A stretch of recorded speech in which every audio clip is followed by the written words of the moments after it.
to block Mike Durband and Hambone. I'm just going to throw this out here, man. To block Mike Durband and Hambone. And it's the first time I've talked to Hambone personally, but I've listened to his shows, man. We've communicated a little bit back and forth and stuff. Great. One of the nicest dudes in the world. Mike Durband, a million times I've talked to him, man. Like, that him in person, on my show. Nicest guy out there, man. If you're blocking Mike Durband and Hambone, you are one slimy worm, man, because those are two of the nicest people that I've ever met, man. Stand-up, classy guys, good guys, man. I'm not saying it because we're on Hambone's show. Anybody that knows Hambone knows it, man. He's a good guy, man, and so is Mike Durband. Yeah, and hey, you know what? If you think you get my go to that, man, he gets my go, this kid, man. He gets my go. So we're welcoming back to Get My Go the great Dean, our Australian correspondent for the show. He's been on before. He portrayed Fat Coon on the Castrating the Bros show back then. He also did Husey. I think he did me too, you son of a bitch. And so he's back to help us comment on a newer episode of Wrestling with Reality, Hot Pops. What's it called? I don't even know what it's called, but Hot Pops on their chest. And but it's Pops but it's John and Chris Martin probably talking wrestling very Bailey. But I want to welcome Dean back again, another part of our international contingent. How are you, my friend? Yeah, thank you, Joe. Thank you, Mike. Really, really good. And yeah, a couple of things on Twitter this week. I just wanted to say to Brother Martin, he referred to this show as a cheap Castrating the Marks ripoff. I would like to correct you there, Brother Martin. This is a cheap Opie and Anthony Jocktober ripoff. This is a celebration of hacky, pukey podcasting.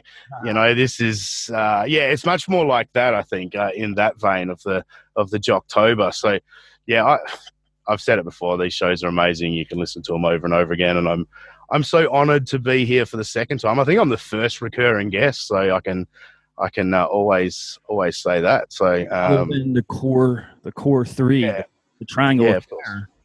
Yes, you are. So no, I'm looking forward to it. It's always, I'm not like Husey. I can actually listen to his show, and I've heard some of his more recent stuff. And you guys getting so angry, like I can feel you, like not learning anything, no, not a thing. So it's fascinating. He's a fascinating human being. He really, really is. He really should listen to our shows, because we do throw out advice. Like Joe's wife said, we're giving too much advice to him. Yeah. But some of it, I mean, Joe throws out podcasting advice to him all the time. He obviously doesn't follow it because he's not learning. I throw out little graphic design tips to him. He's not picking up on those. We try to throw out audio or editing tips as well. Husey will often comment on the audio being mixed poorly. He hasn't changed that at all.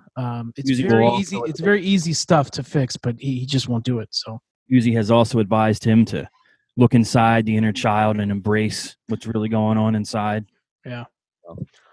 All right. Husey actually had a good point about the Jim Cornette correlation, where people watch AEW to see what Jim Cornette's going to shit on. It's a really good point, because Joe, you with the business side, Mike, you with the editing, you and Husey, like the advice you're giving, I'm taking in your advice. You know what I mean? Like for anything I might want to do in the future, and John just seems to keep ignoring it. It's fascinating. Yeah. All right, here we go. And just really, really quick, a mistake that I made last week was with the download numbers. That John, like the numbers weren't 14 million, but they were 32 million. Okay, oh my God, so really? I'm sorry. Yes, 32 million. So you guys heard that before first. it even aired, right? Yes, before the show even aired, man. Those click farms, you were doing a phenomenal job. Damn. Brother, man, just... It's not funny. First of all, I wasn't even raising my hand for that, but first, I was going to give some tips. The first tip is, please, dude, figure out how to lower that music in the intro. Yeah. Okay? I can't stand that fucking music in the intro. It's louder than you guys talking. Okay? Yeah. It's fucking annoying as shit. Easy podcast tip number one. Learn how to fade out. Someone told me that once. And Yeah. The other thing is, you think you're poking fun at the claims, but you're really just making yourself look stupid because everyone knows it's true. We had people that were from the inside and were on John's network and all that know what was going on with Click Farms, and so you might think you're getting our go, but you're not. It just sounds dumb, man. And I think Chris is a better podcaster than John, but unfortunately that doesn't mean he's funny because Chris, you are not. No. Yeah, well, it's funny to me. Like I'm seeing bits of advice that I actually gave them over the time, and advice I gave Christopher Martin about leaning into it with his stutter and like taking the power away from everyone else. And this is just the worst attempt at leaning into it that I've ever seen. And it is. You're right. Chris is a better podcaster because when you listen to Wrestling with Reality with Chris takes over hosting. Yeah, because he's like, John's not doing anything. I guess I'll move on to the next topic. Like, that's how bad John is. It's very Chris will make a point and then he'll do a really good job in throwing it to John. Where John doesn't do the same thing to him. It's like, Martin's better, but I have to tell Chris, bro, your audio on this is awful. I don't know if he's calling it on a cell phone and John's recording it off a speakerphone. I don't know what's going on, but there's no excuse in 2020 to have audio this poor. It's and if they were actually, sorry, you go, Mike. Another thing, just about the joke. Martin's been making jokes. This is like the third or fourth time he'll make a joke about the download issue and the click farm issue. Just because you're making a joke about it, that's not going to change everybody's mind. Like we all know it's a fact. Like don't try and make light of the situation. We know it's true. Well, just one more thing, talking about John kind of mailing it in, it just again makes me think, like, what is the point of this? Like, if he's supposed to be the head of the snake, if you will, the top of the tree, is that a thing? I just made it up. And he's not really into it. He's not really interested, and he's deflated and defeated. And why would Chris and Sonny stick with him? And we said it on shows before.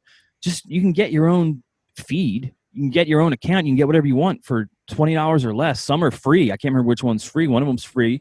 It'll distribute you everywhere. And again, I'm giving tips. But this little combination they have, the team, whatever. What's the benefit for anyone to continue working with John? There is absolutely no benefit. There's no rub. It actually reflects upon you negatively.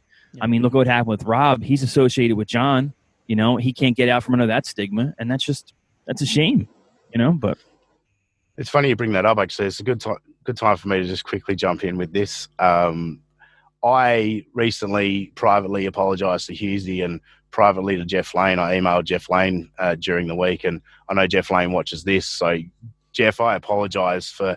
And anybody that I was rude or mean to when defending John Wangland, I'm embarrassed by my time on Reality Check. So I just wanted to get that out there.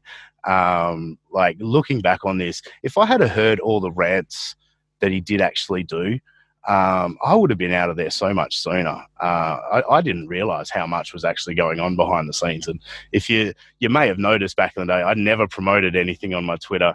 I was rarely involved with anything on my Twitter because I didn't want that stench attached to me.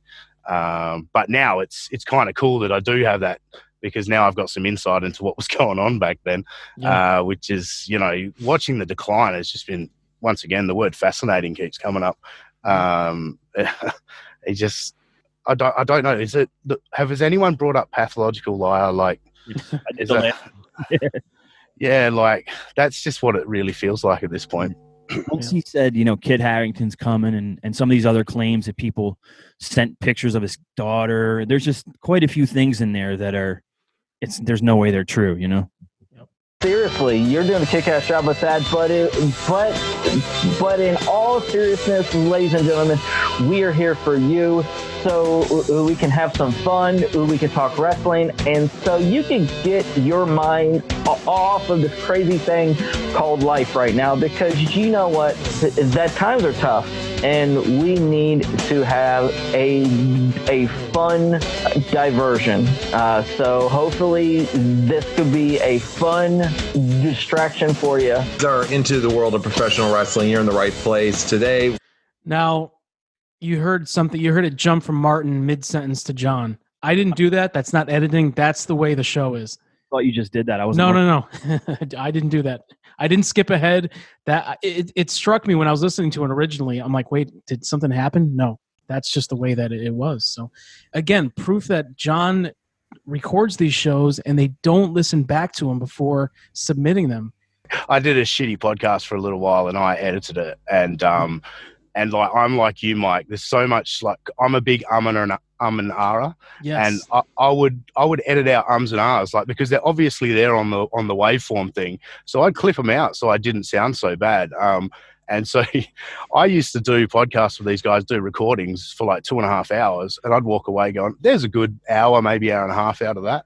Yeah. And then the podcast had come out and it's 2.5 hours long, and I'm like, "You're fucking kidding me!" Like, they didn't cut anything. I don't think he knows how to do it. I don't think he knows how to edit at all. None of them do. No one on that network does. Rob did. Rob is a great editor. If you listen to Rob's show right now, it's very polished, it's very produced and edited very well. Apparently, he was the only one in that organization that had that skill. So, Raw was a rinse and repeat boring snooze fest to me. I thought it was a really boring show. And Chris, I actually was in the Thunderdome for part of the show, surprisingly. The Thunderdome. Yes, sir. And for the people that don't know, can you explain your experience? Yeah, absolutely. I did not stick on it the whole time. A, the show sucked. B, it was annoying as shit, and I just wanted to see what the setup was like and how they did it. That's the reason I wanted to do it. It was pretty funny, and they send you can register on like the website for it, and if you don't do it fast, you won't get picked up. So I had seen somebody put it out there, I guess, in it right when it came out. And I was like, oh, fuck, I'll apply for it and see. So I got picked. They send you an email. They let you know what show you're in. So mine was Monday Night Raw. And they send you an email the day of with like... I love how he just spent all that time trying to explain how he didn't want to be in the Thunderdome. Of course, dude. You can't look like him, right? What a great piece of podcasting. Like, yep, you're in the Thunderdome. Tell us what happened. Well, you know, I looked at it. Oh, hang on. Hey there, man. I saw the link come up there, man. And then I thought about clicking on it there, man. But I had to turn off the porn there, man, you know. Ugh. They'll do, like, they didn't do it a lot, but they did it like once or twice when they weren't getting a lot of interaction in the beginning of the show. And they were like trying to coach people in to go say things like a couple of times. So it's you're to cheer, you know, or whatever, boo. They'll like give you those cue points for whatever they want to hear. It's so incredibly fucking cheesy. So they basically want you to be like a robot. Basically, yeah. And I was only on the thing for a little over an hour-ish, and they came on, I think, twice, maybe 2-3 times, maybe tops. Yeah, basically, they want you to be a robot. That explanation came from a robot. So, yes, he was the perfect person to be in the Thunderdome. I hated it so much. It was so boring. It was sloppy. Anyway, I spent an hour and change there. I mean, if I had a wrestling podcast where that's all I talked about was wrestling, I would have stuck out the whole 3 hours and then, you know, you do a whole show on it, you know, just describe it. Because I'm kind of interested, like, what do they have you do, you know? But I don't know, man. Jesus. It's such a chore for him to watch wrestling or read the actual news reports or do research. It's such a chore. But, dude, your show is only about wrestling. Yeah. So you should be all over that shit. You love it so much, you're doing a podcast about it, right? And if you don't love it, stop doing the podcast. How hard is that? That's why I quit doing a wrestling podcast. And you know, and then I quickly switched him over to football because I'm like, at least I enjoy watching and talking about that. But he hates it, but he wants to talk about it, and he doesn't study it. Like, you're wasting your time. Thing to try to get you to be the little circus pet there to go do it whatever they want, and that's how you see people. Not everybody like follows it, I guess. I just felt like a fucking goober on there, like watching the thing, and like you are a fucking goober. You are a fucking goober. You just described yourself. You described yourself perfectly. That's what he does. Thank you for that sound clip. I'm going to use that many times going forward. Finn Balor versus Adam Cole this next upcoming Tuesday. So they set that up. Bebe is going to be taking on Balor, and I think our Finn Balor prediction is going to come true. Yeah, I think I just clipped that just for the Bebe part. Bye. Yeah. Oh Bye-bye. God, that's so cringeworthy, man. Oh my. But everyone's getting hits now because of this, and you guys don't promote anything. That's what's funny. Like, this is just here for you guys to rip on him. Mike, I don't believe you're making profit off the shirts. It's None. just cost price, isn't it? Like, I think Dean, was it you that I sent the file to? Yeah. Like I said shipping. Dean and Nathan Vaughn, another great listener friend of ours, Nathan Vaughn from Australia. They both asked me how much would it be to send a shirt to Australia. I said, you know what? I think it'd be easier if I just send you the files and you guys can get them printed at a local shop. And it's got to be much cheaper. So if anyone out there wants the t-shirt files, I will send it to you. Just ask me. I'm again, John, not looking to make a profit off this. Not $1. That's not my goal. That's not our goal. We're doing this for fun. Mike, I think you're the second biggest hero in the history of the world because you're distributing these shirt files for free. And it reminds me of when the great Jonas Salk distributed the polio vaccine for free. That's how it goes. Jonas Salk, like Durband. Yes. Not interested in the money, interested in helping the world. Yeah. And just quickly, Mike, I remember late in my time at Reality Check, I remember saying to the guys, I don't trust Durband. Right? And I feel at the time I was right. You know what I mean? Because from a Reality Check perspective, we shouldn't have trusted Mike Durband. I felt like you were just sitting there slowly fuming more and more and collecting as much information as you could. And so now I do trust Mike Durband because now that I'm away from that and I knew what he was up to. But this just seems to have escalated so much. Like I love how vindictive you've got, Mike. I really, really do. It's not vindictive as much as it's fucking pure fun. Like John hasn't done anything to me directly. Like he didn't threaten to take down my podcast network. He didn't make a video to take down my personal podcast network like he did to Joe. It would have affected me because I'm on that network. Yeah. But I'm not vindictive in as much as I love having fun doing this every week with you guys or whoever we have on. And I love the so much attention, but yeah, the camaraderie, the community. I mean, Disco Inferno called it a cultish whatever. It's fun. It's great fun. I mean, if you go look at any of our videos, there's dozens and sometimes hundreds of comments, and it's just dude, the comments that people make are even more hilarious than some of the bits on the show. So it's fun. It's just so much fun. Watch it? You gonna check it out, or are you gonna look at it afterwards? Yes, I am buying it. My wife told me for my birthday that's one of my presents. So yes, and like with AEW, they've done such a great job, like with making me a fan, that I have no issues with taking $50 and to order like the pay-per-view. Taking my surgery fund money and giving it to AEW because that's where it's going. and like, yes, right after I get off of work. So again, Martin's making a joke out of something that's in fact true. And everyone believes and everyone thinks that you, like the people that were generous enough / what was the word I used? Sympathetic enough. You played off people's sympathies. And for me, I knew that I wasn't buying it from the beginning, especially when it was someone I knew or someone I did not know sending me DMs. And can you talk about it on Conan's show? And this, I don't fucking know you, dude. Like, that's my credibility. I'm going to bring in your shit. I don't know you. I don't know your story. I know people have talked to me about it, but there was already whispers back then that it was all fraudulent. Really quick, breaking news. Spotify, they just canceled the Joe Rogan show, and they want us to be the replacement. Can you believe it? I believe it. With 15 million downloads on this episode before we even let it go, man. He got 100 million. They had to pay us the big bucks. 150 million. We're going over there for. Yes, we are, brother. I'm so excited. Woo! Gonna be fun. Going to be a fun time over on Spotify since we are the number one podcast in the world right here. That's what I'm just going to. Sorry, Joe Rogan. Sorry, we had to take your money, man. It's okay. Like, So what that is, it's a callback to a joke they made on the previous episode, and they made it a few times since then. They're joking about how their numbers are greatly exaggerated or whatever, but they're just doing it in a very unfunny way. unfunny. And it's like Dean said, it's kind of a take the power back thing. Yeah. We're going to joke about it so you can't, except you're not funny.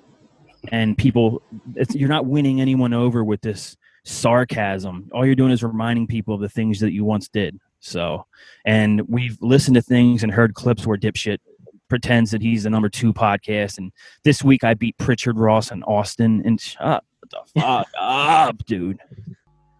All right. Here's the last clip for you all. Next. Well, closing out the show is the world title match. It is the champion Jon Moxley, the number 1 PWI in the Pro Wrestling Illustrated. Is that what it is? PWI Pro Wrestling Illustrated. Bullshit. The bullshit wrestling. A wrestling expert that doesn't know what Pro Wrestling Illustrated is. Come on, dude. He's got a subscription still. Pro Wrestling Hey, Illustrated. man. Have you heard of the PW there, man? The PW that bent me over there, man. Shoved his cock down my throat there, man.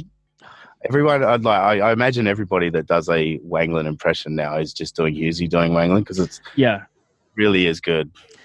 Sometimes Husey veers off into like a Ronald Reagan tone when he does this Wangland. Yes, I guess so. Yeah. My favorite Husey podcasting one was, hey there, man. You were never engaged publicly, apart from that time that you were engaged publicly by me. All right, so that's the end of that episode.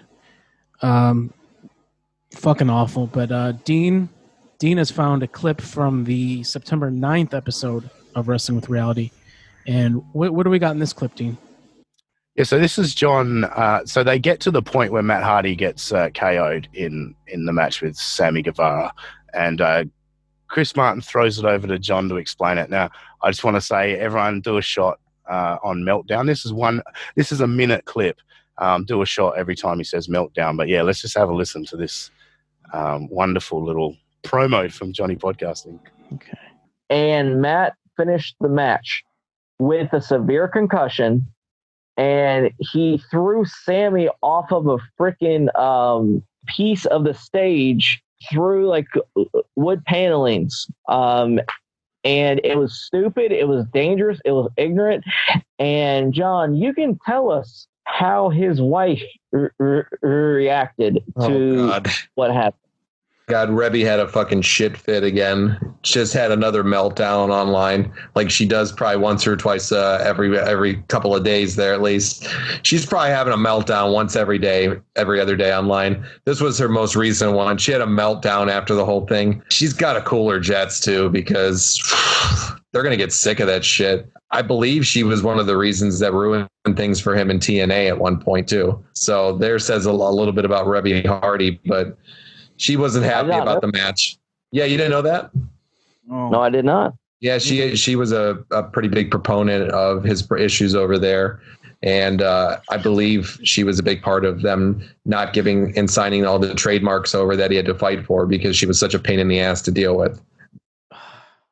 She was a proponent of his issues, so she supported them. She supported his issues there. B, no one's ever heard that. C, any Rebby and TNA issues didn't come out at all until after Matt was gone.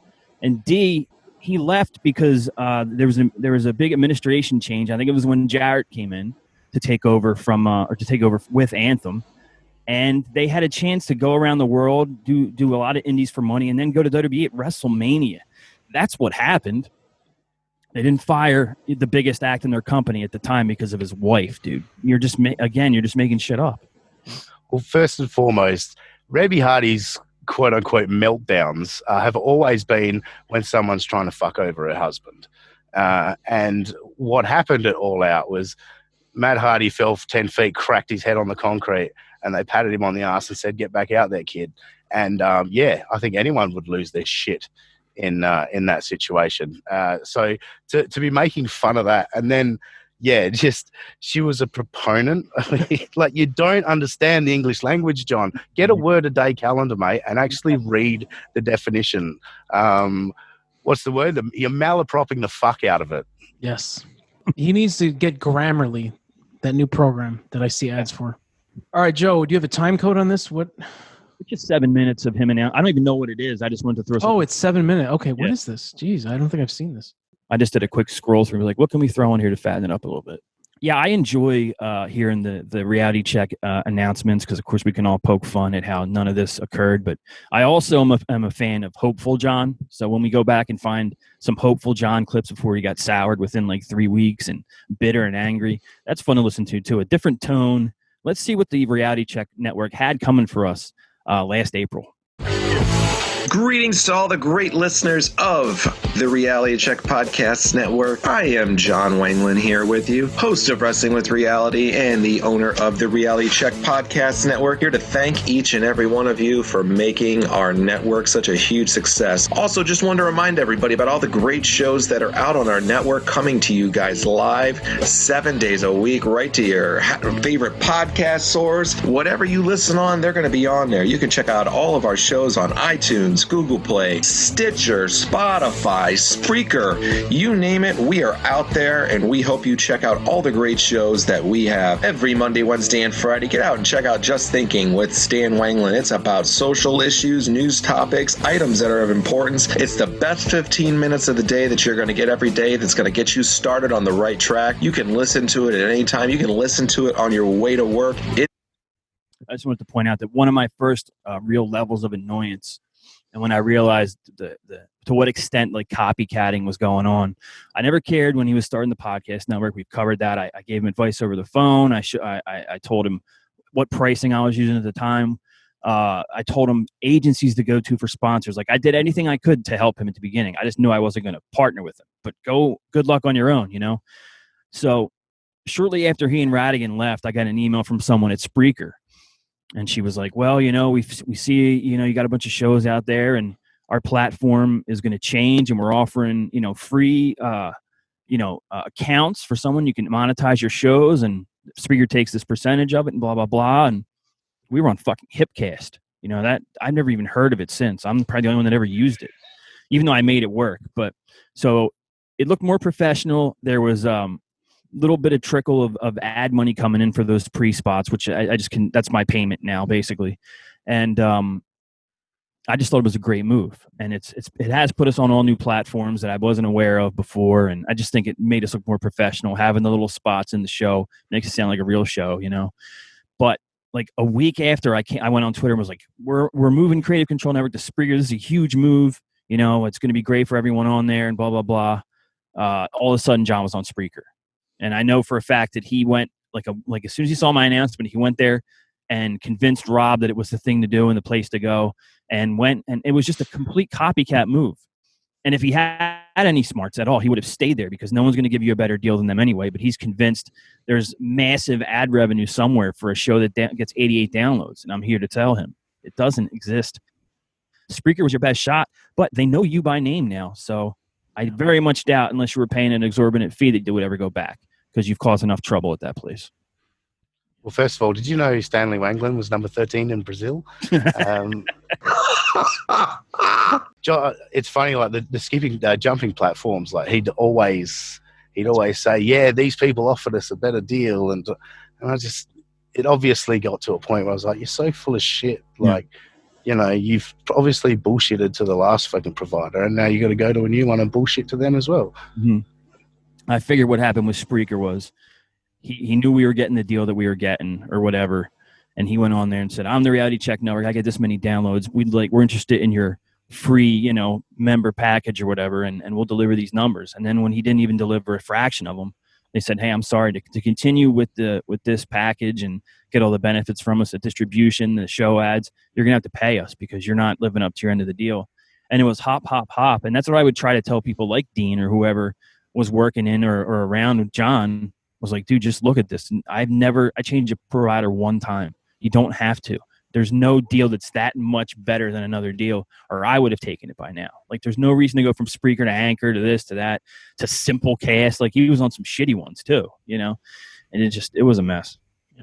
Sorry, it's plain and simple that I was immediately, well, why is he ripping on Joe? Why is he burning that bridge? I couldn't understand it. Like, you were clearly successful at running a fucking podcast network, and he's claiming that Dan Seven's getting top 4 in his first week without any promotion. The most traction John ever got was after castrating the Bros too, and that's the most my Twitter had ever blown up. Because the grapplers were pissed off, and it really kicked off, and I just get my mouth shut in that one. But you guys were pointing stuff out, and it just became so glaringly obvious that you're just bullshitting to everyone. To go, to listen, to get your day off on the right foot. You can also check out the Rad Turtles Wrestling Podcast, hosted by Rob Francois, Rad Rob, and Mr. Jeff Run with Turtles Johnson. They are bringing you episodes every Tuesday and Thursday. I just want to say, from a personal note, even because the things that I know, fuck Jeff Johnson. Okay. I'm intrigued now. Maybe you can tell me off air, but yeah.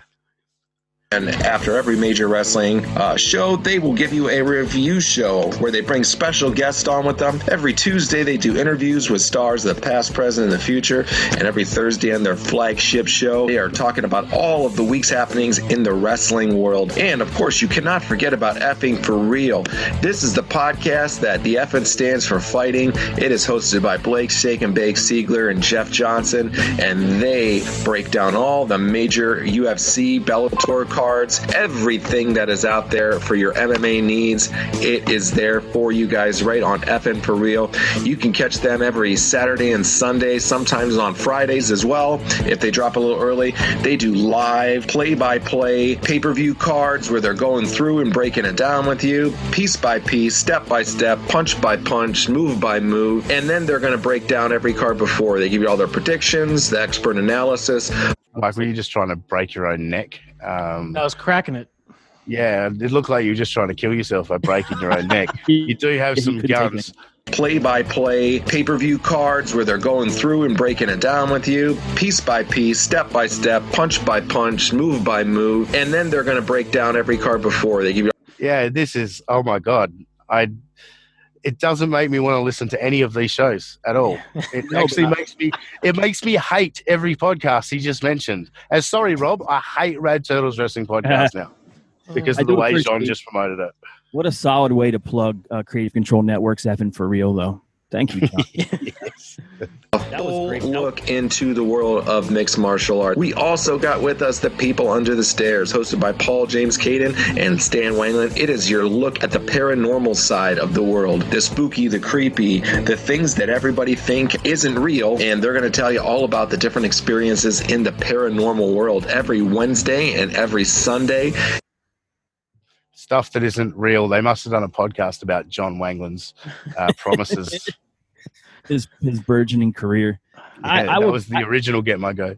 I saw that, and I remember this. I never listened to it, but I was like, good concept. You know, people do listen to a lot of horror or ghost stories or whatever.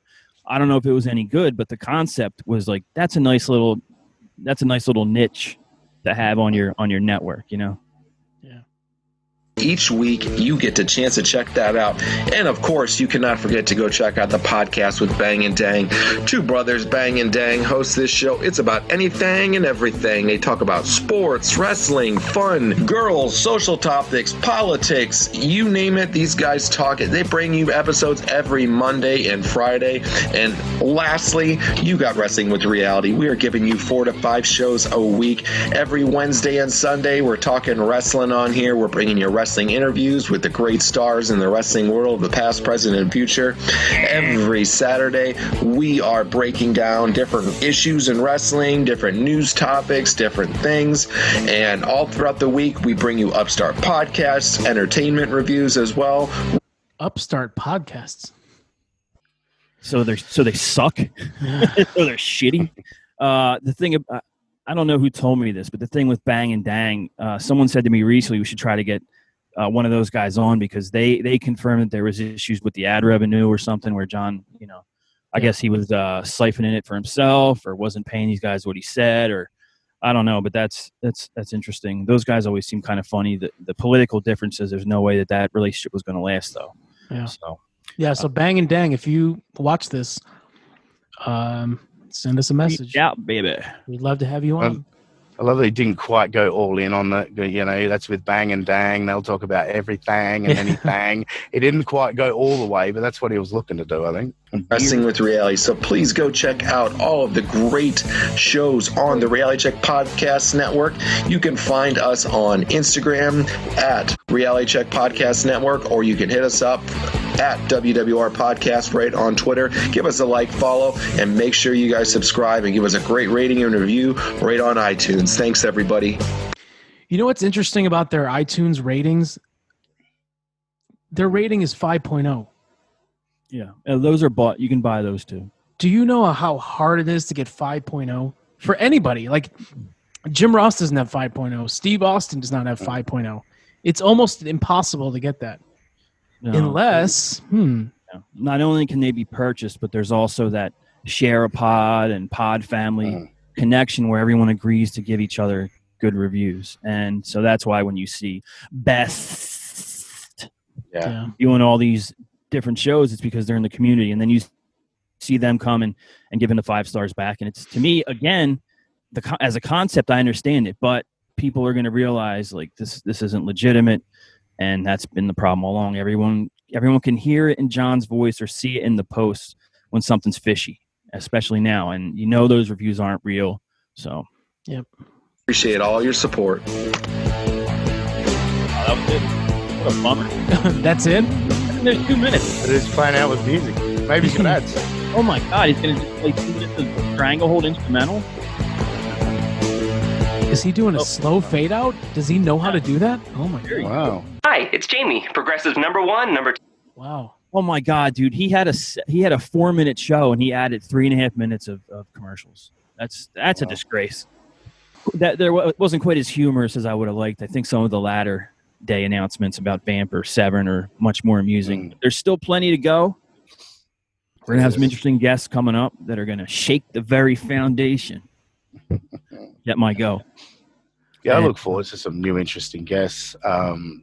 There's just you almost could turn it into castrating the marks because there's so many shows where you don't want to listen to too much, but there's 15, 20 seconds of just, pure magic. Obviously I've sent some clips to you, Mike and Joe, over time where I think you've used them as cold opens, where it's just hilarious to him trying to describe himself and describing the opposite of what he is, like making himself look stupid in the process, I think is what he does. And it's fantastic. It really, really is. Yeah. Well, hopefully the show can continue. I mean, based off of thinly veiled threats, we could be in some sort of trouble. I don't know. Greater powers coming for us, I believe. I highly doubt it. And like I said, once we get our boy on, that Chris probably figures this is his only ally other than John, and then that blows up that narrative. That'll make me very happy because I'm a cruel bastard.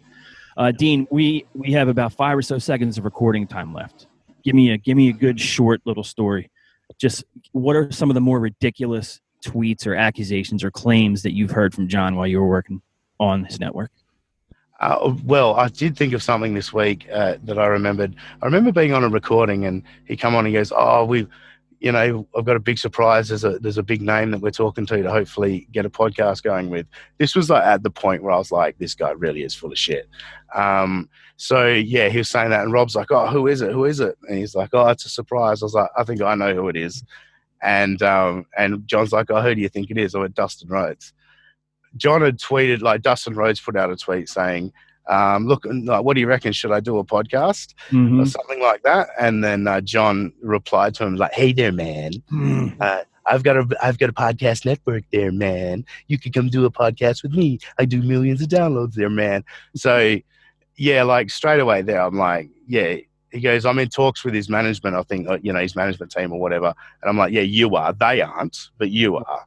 Yeah. You're sending messages and emails, but they don't give a shit. So that was one where I immediately saw through it. And he never actually announced that one publicly. But, I kind of felt the same way with all of, You know, right? Yeah, Dan Seven and Vampire on that. He got a few episodes out of, but like, you know, I don't know how legit they ever were.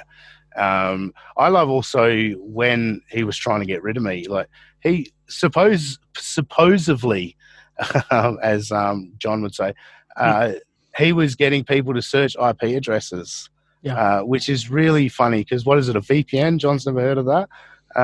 You could say you're from anywhere in the world if you got the right equipment. So yeah, he was doing stuff like that, which, you know, I kind of thought was psychotic. I'm actually a little bit sad now that like I managed to exit without getting like a pipe bomb cut on me, and yeah, now I'm feeling a little bit left out that I've never got one. So, why was he searching IP addresses?